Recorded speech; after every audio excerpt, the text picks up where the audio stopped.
So, well, I'm going to introduce as well myself. We are going to have a short presentation about what's our strategy regarding e-commerce.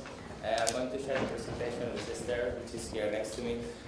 We will share, I'm going to start, she's going to finish with a specific approach regarding the Chinese market. But what I want to share with you all today is what really matters for us regarding e-commerce. So, maybe in order to start, just a quick introduction about who we are. Well, we are a Spanish retailer, but we operate in more than 100 countries, 2,600 stores, it says in the presentation, but we have now nearly 3,000 stores worldwide, and the turnover is 1.7 billion. So really, we think that the market, the global market of the world have a lot of opportunities for us, and then we really like to work globally, but to implement, to work as a local company in the market where we are. Speaking specifically about e-commerce, on e-commerce we are now operating in something like 70 countries, and we have a specific teams in some relevant countries like China that Esther is going to share with you later now. But what really matters to us, and this is where we really focus our strategy, is that above all we really think that a brand, it's a brand. So it doesn't really matter which is the channel that the customer is interacting with your brand. What really matters is that you as a brand, you have to be too close to your customers wherever they are doing and wherever they are.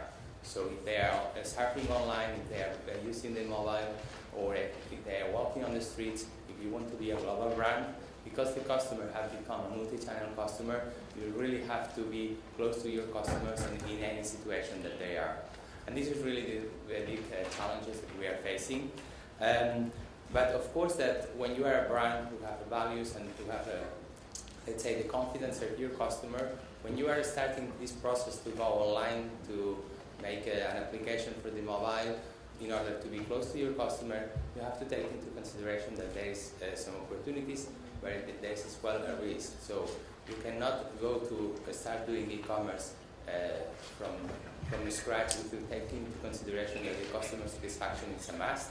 So once you implement a strategy to go online and to really develop your business, you have to take care which are the needs of the customers that you are targeting and what they really expect from you as a brand.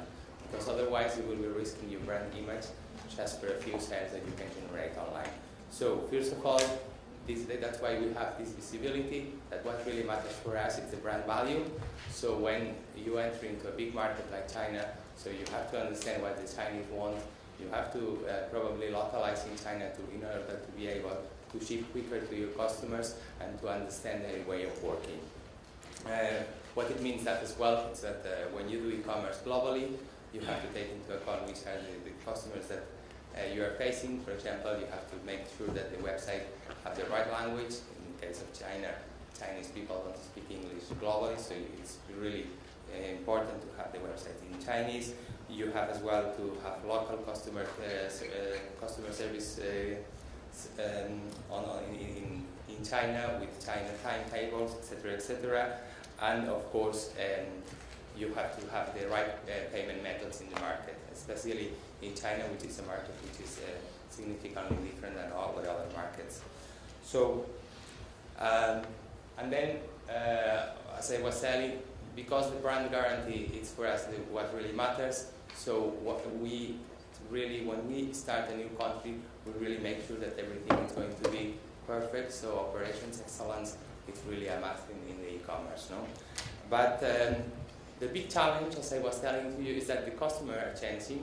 So the customer is becoming a multi-channel customer. Now the customer is surfing online, is playing on the mobile. So really the challenges that we are facing is that we as a brand, we want to be there, we want to be close to our customers, and then in order to do that, the big challenge is to really make sure that we integrate all the online and offline channels into the same strategy, both from a communication point of view, but as well from an operational point of view. And this is really the big challenge, and this is where I think all the retailers are working, and really we are really focused So when people speak about multi-channel, so the reality is that customers have become multi-channel. I can see that most of you are as well watching on the mobile, you are browsing on internet.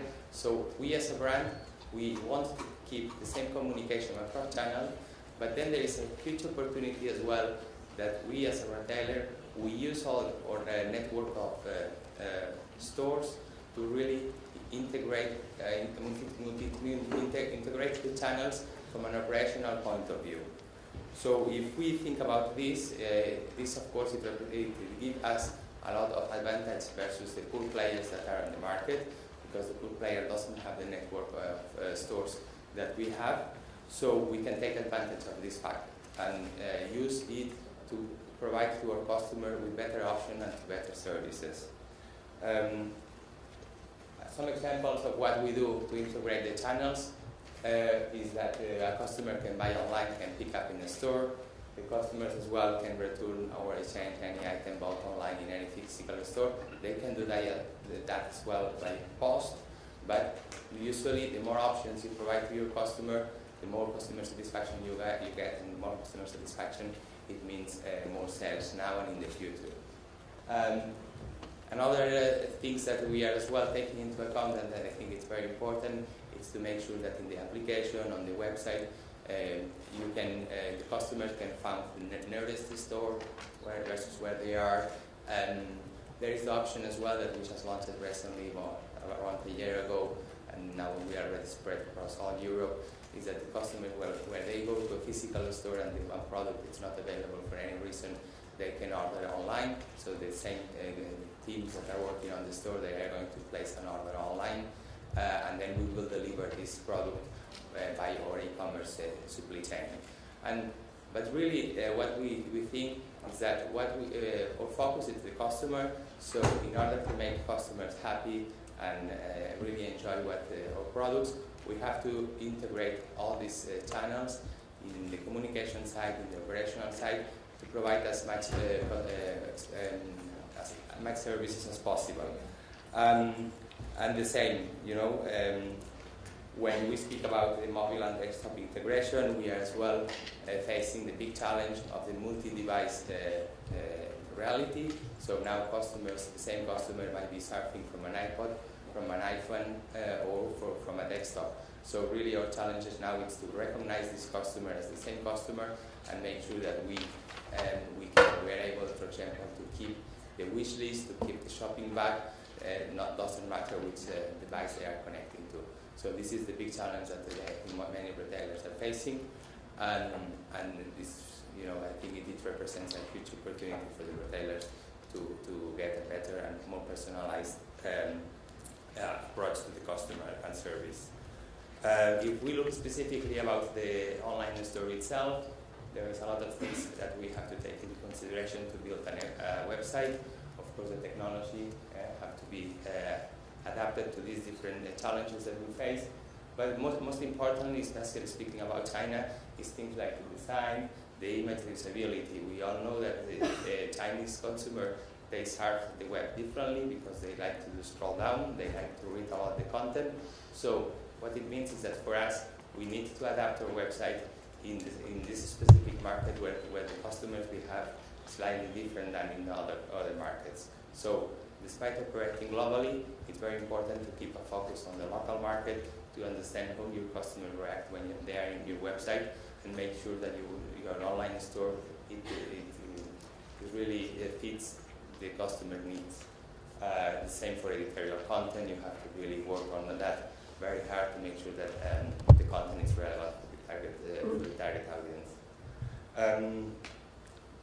Speaking about the marketing actions that you implement in order to attract traffic, so once you have your website that it's meeting all the requirements regarding the brand image and brand value, of course you have to generate traffic to that website. The way of generating traffic is slightly different as well in some countries. Of course, there is a lot of global players.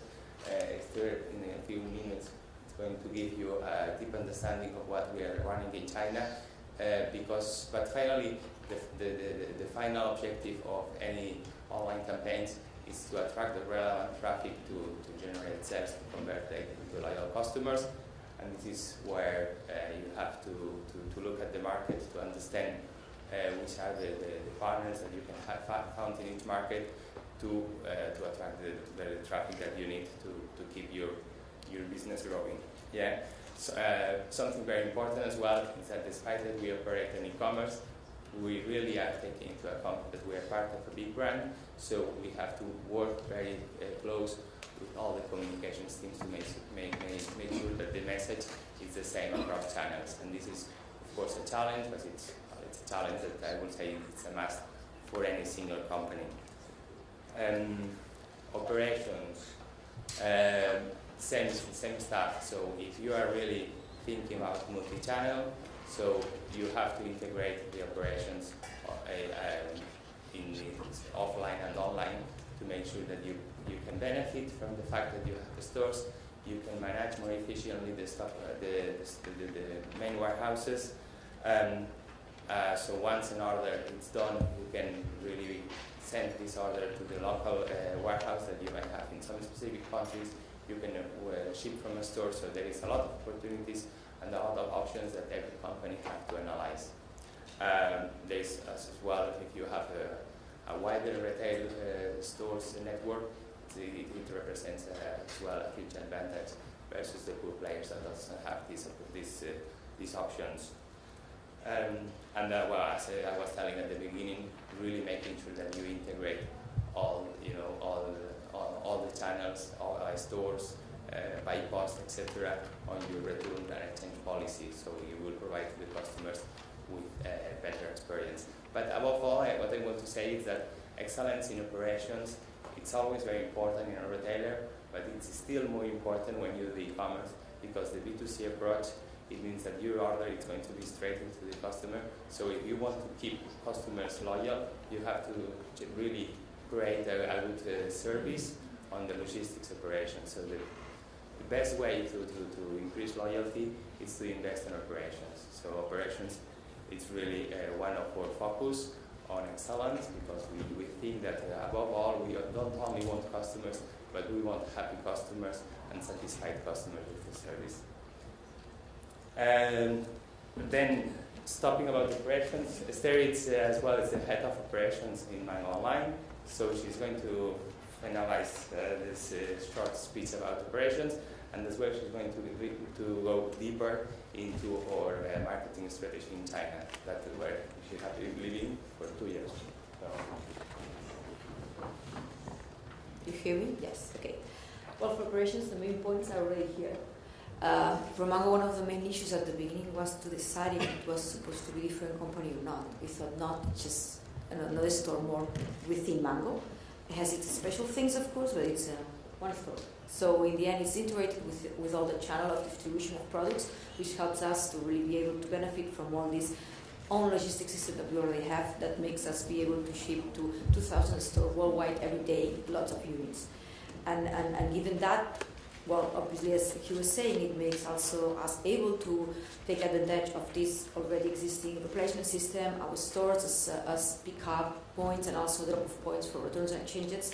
And we think that as long as you are a global retailing brand, you should try to take advantage of this, at least from our point of view. Of course, you can decide not to separate business models and don't want to relate them at all, but in the end, the customer is the same, and they don't see these differences. They just see one brand, and they expect the same from everywhere. That would be for the operations part, the finalize Roger part. And then China. Well, in China, we are there since 2010. We launched, I think it was around summer, May, June. It's a localized website. As you can see from the screenshot, it's in Chinese, of course. Also available in English since last year. Not from the beginning, it was just Chinese from the first moment. But later we decided, of course, there's a lot of expats and some other people, and with why not English? We already have it in many other countries, so we add it. I'm not going to tell you that the traffic for the English one is higher, no, but I think it's some added value that for some customers could be very useful. And me, myself, being there living for 2 years, I have experienced what it is to try to buy in a Chinese site with no English translation at all, so I think it's a good point. In terms of localization, we also have our own warehouse in China, which is for the all local operations within that country. It's a big country. You cannot expect to ship from outside China and be fast and quick enough for what e-commerce requires. Their customs are complicated, both to get in and to get out. So in the end, you have to be there. It happens to us very similar with other countries which have complex customs like US, Turkey, or Russia. In all of them, we have localized warehouses for the online commerce. It's needed. Of course, the language I was saying, and customer service, it has to be, of course, in the same language as they are, and if possible, with Chinese people, not just other people that speak Chinese, because there are many ways of saying things and understanding then what they are asking. And it's a dedicated team there in China. The product range, I'm not going to say it's specific for the website, that's not it, but of course it's adapted in the same way it is adapted in our stores in China. The Mango collection is a global collection for all of the world, but of course you cannot exactly sell the same in Northern Europe, in South America, or in China, because in one place is winter and the other is summer. Even in summer it's not the same in North Europe or South Europe. So in the end, this part of product range adaptation, it's done in a global way for China, not just for the e-commerce. So the same way that our teams in Europe will be in our headquarters in Barcelona adapting the collection that they show in the stores in China, it will be the same for e-commerce. And also take the advantage of e-commerce and all the data that it gives together with the one we have from stores in China to adjust this. Of course, they don't sell the same in Beijing or in Shanghai or even in Guangzhou, but of course, as e-commerce sells everywhere, probably the range is going to be bigger. But in the end, it's the same range. Usually you will find the same both in stores and online. Little differences, but adapted to that market. We don't do special collections right now, but we do adapt some parts of the products. And apart from that, we also understand that the Chinese market is different. As Claire before from Champagne was saying, it's not easy from foreign brands to get there and do well. Luckily, we have our website, it's doing well, but of course we know it was not enough. And of course also since 2010, it was I think 1 month later, we are on Tmall with the brand store in there. It's a very different market. Right back then, in 2010, I would say that if you were not in Tmall, you would not sell.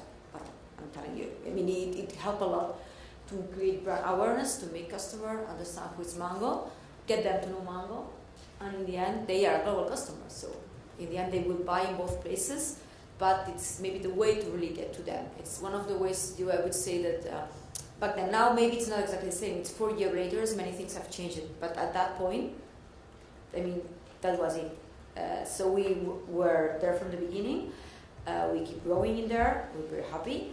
Of course, it benefits the same way that the e-commerce site benefits from having localized things. It's the same.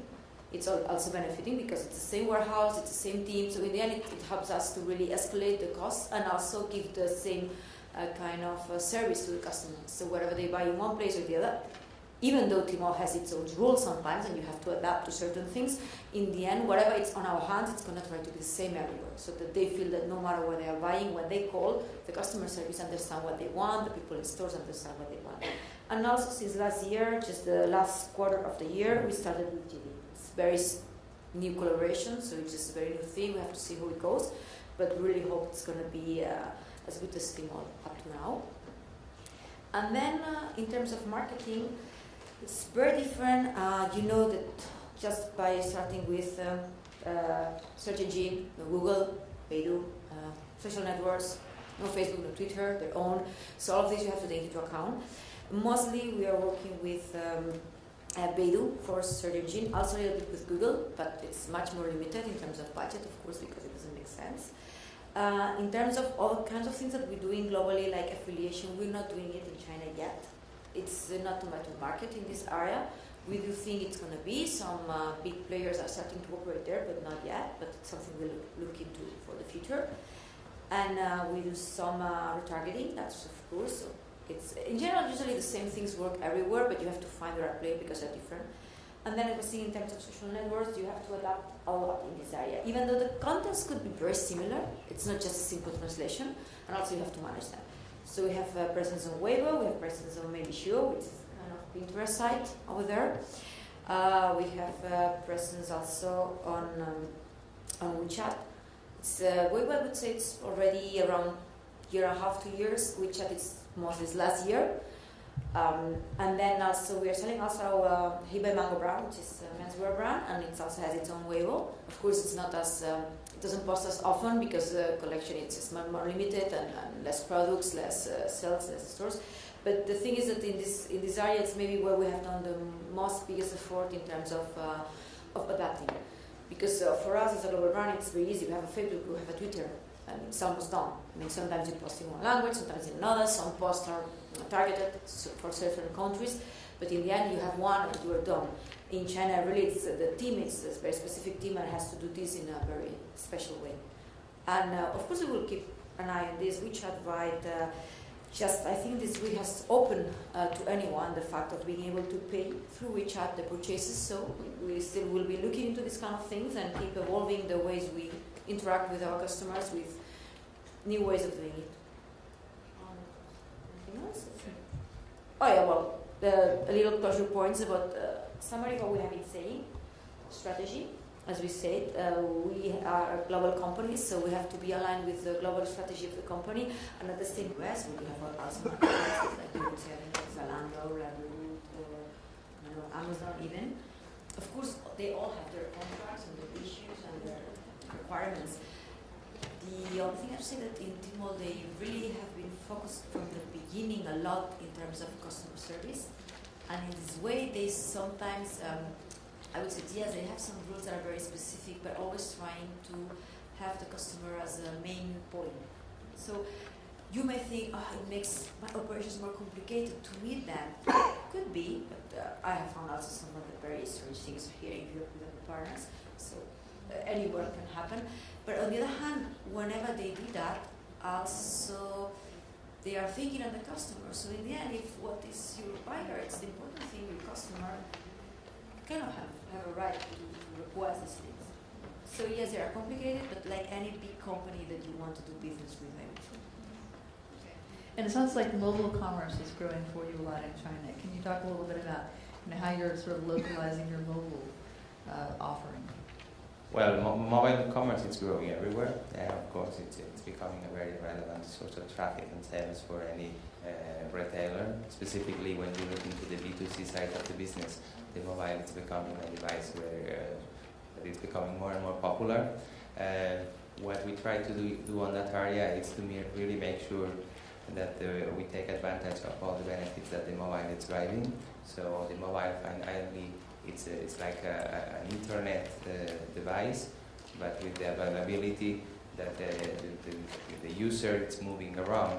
So you can use this advantage because you can localize the customers, so you can really still work harder in terms of integrating your offline activity with your mobile activity. So you can maybe send a message when a customer walks through one of your stores. So you can use really this advantage that the mobile is bringing to you additionally of the fact that of the standard internet on a desktop. Yeah? And of course, you as a brand, if you want to be a good brand and you want to make the interaction with your customers as smoothly as possible, you have to adapt your website into the fact that the screen on a mobile device is smaller, the way of surfing is as well different. So the scroll down in a mobile it's easier. So finally you have to, if you want to really be easier and have a close relationship with your customers and make the interaction with them easy, so you have to adapt your website into a mobile device and if you want as well, you can build applications in order to make this process still easier for your customers. But yeah, of course this is becoming more and more important. So right now I would say it's a must. Are there questions in the? Oh, we'll start here in the middle.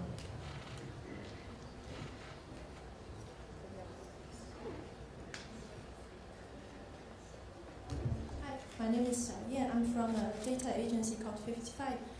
Actually, I'm very curious about your flagship store on Tmall. I would like to know, do you invest your budget on the search result page of Tmall, like CPC links, or do you do regular, campaign on their homepage? Do you do such kind of stuff? I mean, of course, when you plan your marketing on China, if you have both the stores, you have to take into account that they both exist and they both need traffic. Tmall has its own traffic, but also you need to make them see you. So yes, we do some marketing also investment within Tmall for the Tmall sales. Usually always CPC related or CPS related campaigns. Yes. Thank you.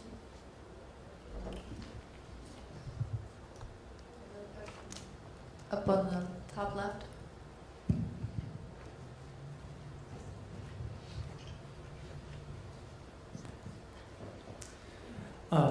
Many companies are struggling whether or not to launch their company store in China around e-commerce, given the fact that Tmall is so dominant. But apparently your company store in China is pretty successful. So what are the advices or secrets that you have that you can drive enough traffic and then revenue to your online, your own company store in China? Well, I think we take the advantage that we are a well-known brand in China because we have a relevant number of stores in the market. And finally, I think when you just translate your brand values into the website properly, I think that customers know you and they are happy with you, they will become loyal to your brand. So I think that the big challenge is to really become to get some visibility and to awareness as a brand, and then once you have this awareness and the customers start to believe in you, focus on an excellence on the operation side, so you will make sure that you keep the customers who come to your website. Then of course there is ways of investing the money in online to get more customers into your website, but first of all I will say that what really matters is to transmit and to communicate properly in the web page your brand image, and of course investing or making sure that the customer satisfaction in every transaction is as high as possible. I think Laura has a question. I've got one actually, Roger and Esther. Last year I invited Malichu actually, who started something like 16 months before or so.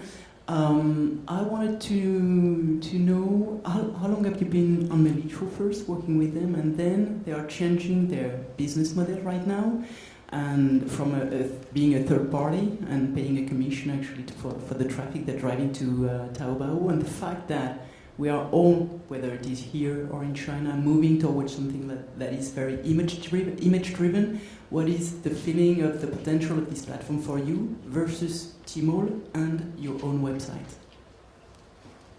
I mean, the idea is that we want our customers to be able to reach us.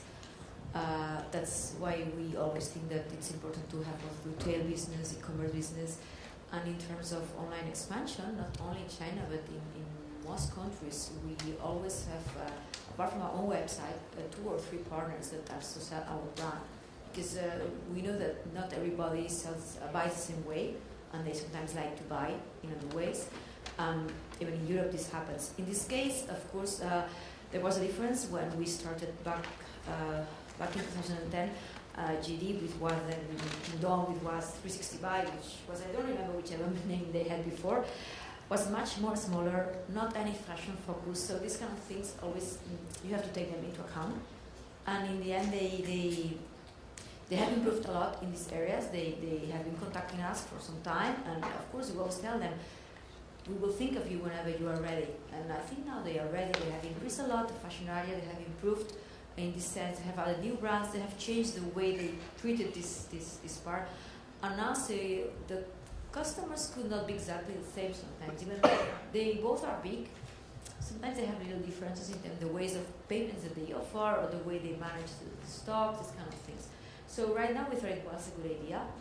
As I was saying, we just started by the end of the year, so we have to see really how it goes. And we really hope it goes as well as Tmall. I mean, not to see what to do, but right now it's a new channel that we want to try, of course. How many KOLs do you work with in China, and how do you work them into your marketing program? How many, sorry? How many KOLs, or key opinion leaders? Well, this is This is more about communication, something like that. But in general, I would say. The thing is that in this area, it's even we were talking e-commerce and marketing and so on, we have a very specific team for communications in general and advertising for Mango's brand. And the part of social networks, even though we work closely together, really they are the ones taking care of managing. So we don't want to give you any data because we may be wrong. Prefer not to mislead you. But China is one of those markets where social and e-commerce go together a little bit more than other places because there's so much attention to sort of peer conversations and reviews and ratings. Well, that's why we work so closely. Maybe I would say that in Europe, I'm not going to say that we don't work close, but they can do much more things on their own on Facebook and Twitter because they know that they know the brand, we work here all together, and it's easier. Whenever they do things on Weibo, WeChat, or whatever, it's closer in the terms of whatever they do. We always ask them, share with us, let us check. We have to stop whatever you post. We have to inform it in the sense that. Maybe in Europe at some point it's not that critical because we have so many countries, so many stores. Maybe one store is not that well available, the other one is we can manage. But in China it's really frustrating because there's this option to buy right away. You see, you want to click, you want more, and so we really work together in this area. But in the terms of how they communicate, what they do, they work more or less with KOLs and so on. It's up to them. The only thing we ask them is to really work together and closely in terms of what's being posted, which kind of products, to really be on the same line and be sure that whatever they do is going to be reflected on the website. Do we have time for one more? Or? Yeah. Okay. Here on the front.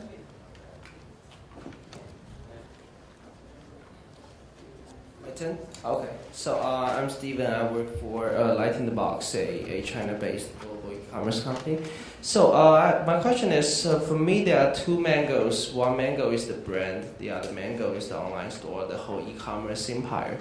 So I'm in charge of the company's marketing and PR. For online marketing, we do very good calculation about all of our investment and the revenue. We calculate the ROI. But about PR is something pretty hard to measure, pretty hard to check.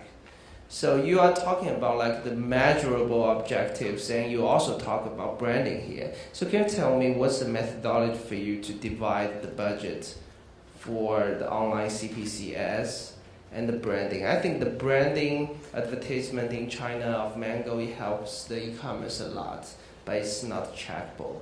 How do you divide, how do you balance the budget for the two parts? Well, it's just very quick as well, something. When we speak about the short-term targets, we were not speaking only about on the brand in general. It was really specifically directed into the e-commerce strategy.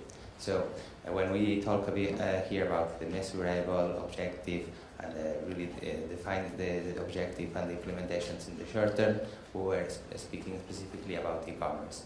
That's why, because we have the feeling, and I think most of you will share that feeling with me, is that the internet it's changing very quickly. So it's changing very fast, I would say faster than all the developers can do. They do well, but we will need more if we want to follow up the trend. You know, things on internet are changing so quickly that when you are speaking, and this is what this slide is talking about your implementations and your projects regarding e-commerce, you have to build projects in the short term. Yeah, so I think that's important. Then when you speak about the brand, you have to build the brand in the long term as well. Yeah. So do you feel like you are fighting with yourself about that? Like sometimes I feel I'm fighting myself. Like I need to, because I have this certain amount of budget, I know like how many percent I need to give to the branding part, to the PR part, and how many I need to give to the CPCS. Well, I think you have just to, it depends on the company policy. I think every company has different policies. So for us, we have our own way of doing it, and we are happy with our results. You can find people who are doing totally different, and they are doing well as well. So I think it depends so much about the company policy that I'm not able to tell you which is the right answer for that. Thank you. I think this gentleman there was waiting for a moment. It's actually a quick one. you said that your physical network is quite big in China. Are you seeing significant differences between the sales that you're making geographically in those areas compared to the direct sales that you make maybe in the smaller Chinese cities where your shop are less present? I mean, can you just give us some hints on how the two channels are being complementary? In the end, the fact that you have more or less stores in one area also helps the customers to know you. And what we have really seen is that the most of the sales for online come from the areas where we have more stores. So of course, we are also selling in areas where we don't have them because they get to know us through either Tmall or our own website or, I don't know, maybe some KOL that mentions us on Weibo, whatever. But in the end, if you really try to see where the sales coming up, the main three areas are the main three areas for us also in terms of stores, which is for most brands would be Shanghai, Beijing, Guangzhou. And then from there, you can move on. Okay, should we break? All right, thank you very much.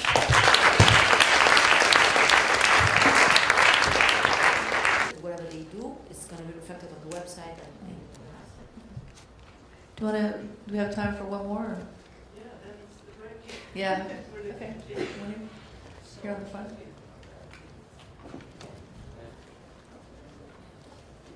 My turn? Okay. So I'm Steven. I work for Light in the Box, a China-based global e-commerce company. So my question is, for me, there are two Mangoes. One Mango is the brand. The other Mango is the online store, the whole e-commerce empire. So I'm in charge of the company's marketing and PR. For online marketing, we do very good calculation about all of our investment and the revenue. We calculate the ROI.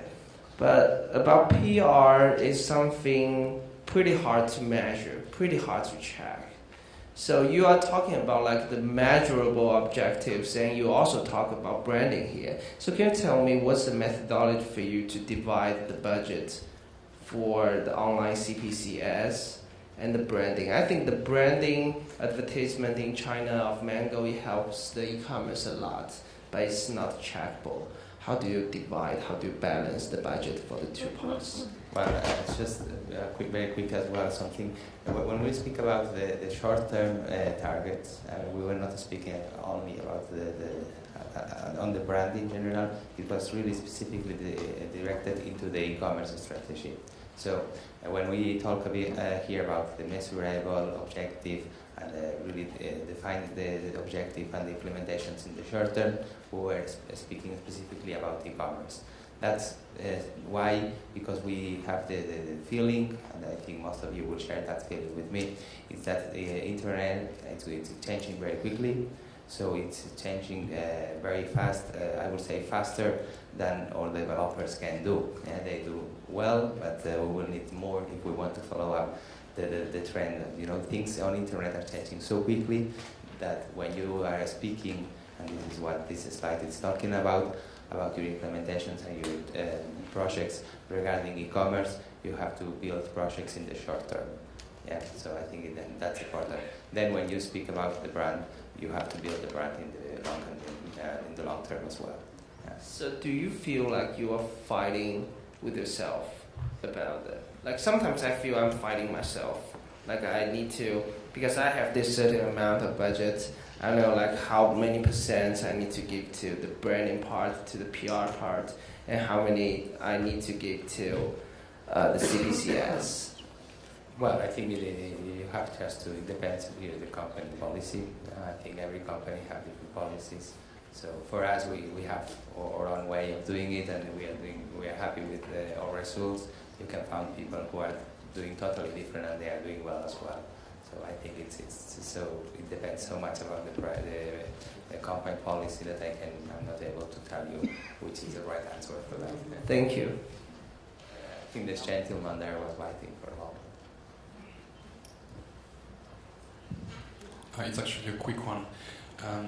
You said that your physical network is quite big in China. Are you seeing significant differences between the sales that you're making geographically in those areas compared to the direct sales that you're making maybe in the smaller Chinese cities where your shop are less present? I mean, can you just give us some hints on how the two channels are being complementary? In the end, the fact that you have more or less stores in one area also helps the customers to know you. And what we have really seen is that the most of the sales for online come from the areas where we have more stores. So of course, we are also selling in areas where we don't have them because they get to know us through either Tmall or our own website, or I don't know, maybe some KOL that mentions us on Weibo, whatever. But in the end, if you really try to see where the sales coming up, the main three areas are the main three areas for us also in terms of stores, which is for most brands would be Shanghai, Beijing, Guangzhou. And then from there you can move on. Okay, short break. All right, thank you very much.